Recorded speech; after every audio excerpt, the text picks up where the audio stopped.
한국어 음운과 관련 많은 책을 보고 자료를 찾아보는데 명쾌하게 말해주는 교재는 거의 없습니다. 발음의 원리는 발음을 편하게 하는 거라고 했잖아요. 발음을 편하게 하는 그 원리를 정리를 해놓은 것이 이것입니다. 자, 자음에는 강도가 있어요. 가장 부드러운 소리가 뭐라고 했죠? 르. 모음과 거의 흡사할 정도로 부드럽다고 했죠. 그 다음이 비음.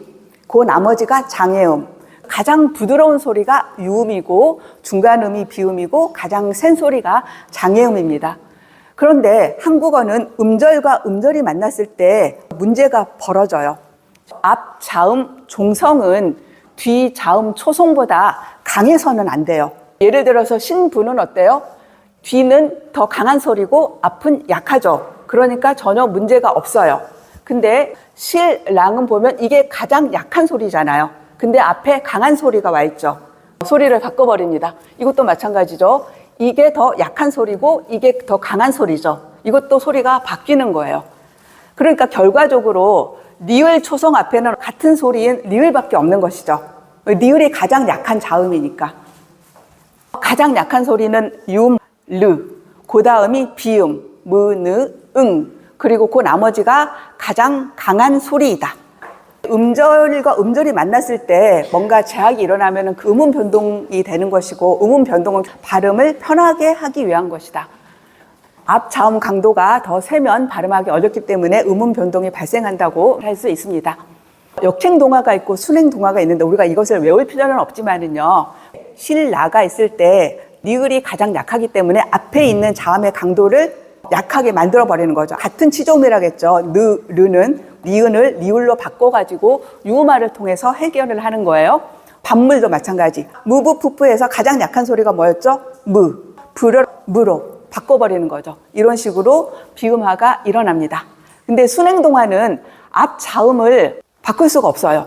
이것보다 약한 소리는 뭐예요? 없어요. 무는 양순음으로 치조음과 다른 계열이죠. 그러니까 얘를 바꿀 수가 없는 거예요. 얘의 강도를 올려버리는 거죠. 그래서 우리가 발음을 심리 이렇게 하는 거죠. 이것도 마찬가지. 이것보다 약한 소리는 없죠. 그럼 같은 소리 리을로 바꿔야 되는데 이거는 영국의 음이고 리을은 치조음이니까 바꿀 수가 없죠. 그러니까는 얘의 강도를 올려 종노 이런 식으로 유음의 비음화가 일어나는 것입니다. 제가 요 음절 배약 원리를 알고 난 다음에 유레카했어요. 아, 이런 원리 때문에 한국어 발음이 이렇게 변하는구나 라는 생각을 하게 되었습니다. 이것 말고 또 하나가 있어요. 리을과 니은은 함께 발음할 수 없습니다.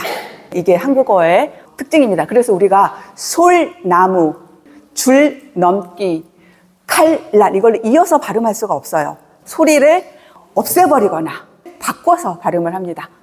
솔나무가 소나무가 되고 또 알다에서 아는이 되고 살다에서 하는이 되는 것이 리을과 니은이 연속해서 올 수 없기 때문입니다. 또 하나는 이렇게 소리를 바꿔가지고 유음화를 통해서 해결을 하는 거죠. 이 원리는 여기에는 맞아요. 이게 더 강하잖아요.